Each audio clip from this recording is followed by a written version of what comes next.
날마다 솟는 샘물과 함께하는 오늘의 큐티 시간입니다. 4월 30일 금요일 오늘의 말씀은 사도행전 28장 23절로 31절까지의 말씀입니다. 그들이 날짜를 정하고 그가 유숙하는 집에 많이 오니 바울이 아침부터 저녁까지 강론하여 하나님의 나라를 증언하고 모세의 율법과 선지자의 말을 가지고 예수에 대하여 권하더라.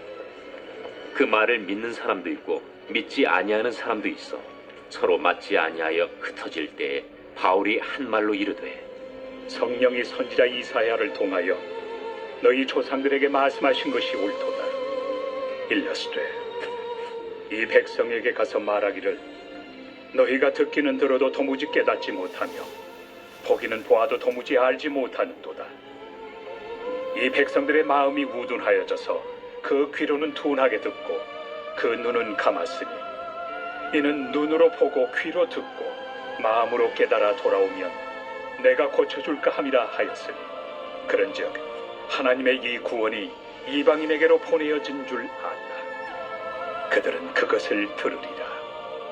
바울이 온 이태를 자기 셋집에 머물면서 자기에게 오는 사람을 다 영접하고 하나님의 나라를 전파하며 주 예수 그리스도에 관한 모든 것을 담대하게 거침없이 가르치더라. 새로운 아침입니다. 여호와 라파 하나님은 우리를 치유하시는 분이십니다. 사도행전 28장을 보면 바울은 드디어 로마로 도착합니다. 바울은 그곳에서 자기를 지키는 한 군인과 함께 있도록 허락을 받죠. 일종의 가택연금 상태로 제한적이지만 사람들을 만날 수 있는 자유를 허락받고 복음도 전할 수 있게 된 것입니다. 자, 그래서 본문 23절을 보면 그들이라고 합니다. 여기서 그들은 17절 말씀처럼 유대인 중 높은 사람들을 의미하는데 그 사람들이 날짜를 정하고 많은 사람과 함께 바울을 찾아온 것입니다. 자, 이것은 복음을 전할 기회였고 바울은 그 기회를 놓치지 않고 전심으로 복음을 전한 것입니다. 자, 그런데 24절을 보면 복음을 들었을 때의 반응을 두 가지로 말씀합니다. 하나는 믿는 자가 있었고 또 하나는 믿지 않는 자도 있었다는 것이죠. 자, 그렇습니다. 우리가 복음을 전한다고 해서 들은 모든 자가 믿는 것은 아닙니다. 믿는 자도 있지만 믿지 않는 자도 있다는 것이죠. 자, 그래서 데살로니가 후서 3장 2절에서 말씀하죠. 믿음은 모든 사람의 것이 아닙니다. 왜냐하면 복음을 전하는 전도는 우리가 해야 할 영역이지만 듣는 자가 주님을 영접하고 교회로 나오는 인도는 하나님의 영역이기 때문입니다. 때문에 나는 열심히 전하되 들은 자가 믿지 않는다 할지라도 믿음은 모든 사람의 것이 아니니까 믿지 않는다 할지라도 낙심할 이유가 없다는 것이죠. 자, 그러면 그들이 믿지 않는 이유가 무엇입니까? 25절부터 보면 이사야서 6장 9절에서 10절의 말씀을 인용하는데 하나님께서 그들의 귀와 눈을 닫아버리셨다는 것이죠. 자, 그래서 보아도 알지 못하고 들어도 깨닫지 못한다는 것입니다. 복음에 대해서 주관적 확신에 이르게 하는 성령님의 내적 증거의 은혜가 그들에게 없었다는 것이죠. 그래서 성령 충만해야 하고요. 또한 성령의 은혜를 구하면서 복음을 전해야 하는 것입니다. 우리는 본문에서 바울이 이 복음 전파에 대해서 어떻게 생각하는지를 보게 됩니다. 무엇일까요? 복음 전파는 사명이라고 인식했다는 것입니다. 자, 그래서 사도행전 20장 24절에서 바울은 하나님의 은혜의 복음을 전파하는 일에 생명조차 아끼지 않는다고 하면서 그것이 주 예수께 받은 사명이라고 고백한 것입니다. 해도 되고 안 해도 된다면 사명이 아니겠죠. 반드시 감당해야 되는 것이 사명인 것입니다.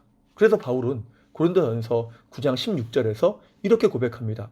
현대인의 성경으로 보면 내가 복음을 전할지라도 그것이 나에게 자랑거리가 될 수 없습니다. 나는 어쩔 수 없이 그것을 해야만 합니다. 내가 전하지 않으면 나에게 화가 미칠 것입니다. 이것이 복음 전파에 대한 바울의 인식이었습니다. 그러니 사명감으로 전할 수밖에 없었다는 것이죠. 자, 그러면 복음 전파가 사명이라고 생각했던 바울은 어떠한 모습으로 복음을 전했습니까? 첫 번째로 전심으로 전했습니다. 먼저 23절을 보면 바울은 자신을 찾아오는 사람들에게 아침부터 저녁까지 복음을 전했다고 합니다. 시간과 환경이 허락되는 한 최선을 다했다는 것이죠. 바울은 고린도전서 11장 1절에서 말한 것처럼 늘 예수님을 본받은 자였죠. 마가복음 3장 20절을 보면 주님은 사명 감당하는 일에 얼마나 힘드셨는지 식사할 겨를도 없었다고 합니다. 그런데 바울이 그러한 모습을 본받았다는 것입니다. 하루 온종일 복음 전파에 매달린 것을 우리가 보게 되는 것이죠. 어찌 보면 바울의 모습은 안달났다는 표현이, 복음을 전하는 데에 안달났다는 표현이 어울릴 것입니다. 안달나다라는 말은 어떤 일에 마음이 뜨겁고 매우 조급한 상태를 말하죠. 그러니까 복음 전하는 것이 전심하지 않으면 마음이 뜨겁고 조급해서 견딜 수 없는 사람, 그가 바울이었던 것입니다. 우리의 마음이 그러하길 소망합니다. 복음을 전하지 않으면 마음이 뜨겁고 조급해서 견딜 수 없는 믿음이어야 하는 것이죠. 누군가가 죽을 위기에 처해 있습니다. 그런데 그가 자기의 죽을 것을 알든 모르든 그가 살 수 있는 방법을 내가 알고 있다면 당연히 알려주어야 하는 건 아닙니까? 알려주고 싶어서 견디지 못할 정도가 되어야 하는 것이죠. 이런 이야기를 들은 적이 있습니다. 어떤 직장인이 회사 워크숍에서 발표를 하는데 쉬는 시간에 자기 아들이 반장이 되었다는 소식을 들었다는 것입니다. 그것을 듣는 순간 그것을 말하고 싶어서 미치겠더라는 것이죠. 너무 좋아서. 자, 그래서 그 다음 발표 시간에 자기의 아들이 반장이 되었다고 소리쳤다는 것입니다.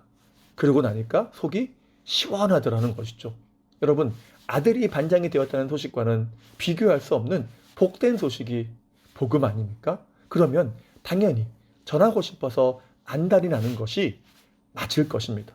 본문에서 복음을 전하는 바울의 마음이 어떠했을까요? 내가 저 사람에게 복음만 전하면 살 수 있는데, 내게는 저 사람을 살릴 수 있는 복음이 있는데 라고 생각했을 것입니다. 때문에 입을 열 수밖에 없었고 우리 주님의 죽으심과 부활 다시 오심을 선포할 수밖에 없었던 것이죠. 그러므로 우리도 죽은 영혼을 살릴 수 있는 복음을 가지고 있으니까 전심으로 전함으로 많은 영혼을 구원할 수 있기를 간절하게 소망합니다. 두 번째는 어떻게 전했습니까? 담대하게 전했습니다. 31절을 보면 하나님 나라와 예수 그리스도를 담대하게 전했다고 말씀하죠. 지금 바울은 제한적인 자유가 있지만 여전히 죄수의 신분입니다. 특히 22절에서 말하는 것처럼 많은 곳에서 반대를 받는 복음을 전하는 것은 말 그대로 목숨이 위태로울 수 있는 것이었죠. 그럼에도 바울은 담대하게 복음을 전합니다. 왜입니까? 이유는 단 하나, 사명이었기 때문입니다. 목숨을 아끼지 않으면서까지 감당할 가치가 있는 사명이 전도요, 선교라고 생각했던 것이죠. 이러할 때에 어떠한 은혜가 있었습니까? 복음을 전할 수 있는 길이 열린 것입니다. 28절에 보면 거침없이 전했다고 이야기하죠. 이것은 바울이 거침없이 전했다는 것이 아니라 복음 전파의 방해거리들이 제거되었다는 것입니다. 그래서 이것을 표준 세번역으로 보면 그는 아무런 방해도 받지 않고 라고 기록하고 있습니다. 복음 전파에 전심하고 담대하게 전하는 자에게 그 문도 하나님께서 열어주신다는 것이죠. 그렇게 했었던 바울을 통해서 주님은 그 환경까지 주관하심으로 놀라운 생명구원의 역사를 이루신 것입니다. 이로 인해서 유럽뿐만 아니라 전 세계의 수많은 자들이 구원을 받게 된 것이죠. 그래서 토인비는 이렇게 말했습니다. 바울이 타고 갔던 그 배는 유럽의 운명을 함께 싣고 간 것이었다. 그만큼 바울의 복음의 역사는 귀한 것이었다는 것입니다. 이제 말씀을 마무리합니다. 사도행전 28장에서의 바울이 복음을 전하는 모습은 예수님의 지상대 명령을 다시 한번 상기시킵니다. 마태복음 28장에서는 가서 모든 민족을 제자 삼으라라고 말씀하고 마가복음 16장에서는 너희는 온 천하에 다니며 만민에게 복음을 전파라고 하죠. 누가복음 24장에서는 너희는 이 모든 일의 증인이라고 하고 요한복음 21장에서는 내 양을 먹이라고 합니다. 모두 복음을 전하라는 말씀이죠.